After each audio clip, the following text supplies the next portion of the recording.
So here's the next piece. Wholesaling. Oh God, wholesaling.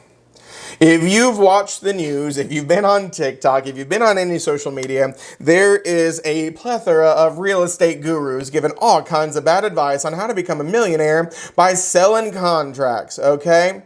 And there are legal forms of wholesaling, there are semi-legal forms of wholesaling, and then there's outright illegal forms of wholesaling. Now, some states have moved into it is a brokerage activity and only licensed brokers can do it. Some states have not. And while we haven't moved into that territory, we just need to provide some clarification on what sometimes is called wholesaling and what would be legal and what wouldn't, okay? So the basics, number one, is understand that the word is used a lot of different ways. When I hear it, what my brain goes to is selling a contract, right? A buyer gets under contract to buy a property, a lot of times distressed, and then they have no intention of buying it. And they'll turn around and they'll find an investor who would like to buy it. And so what do? They sell this contract to this investor for a price.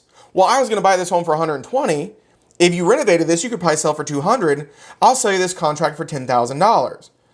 And so the idea was, well, you don't need a broker's license because you're not selling real estate, you're selling a contract. Here's the problem.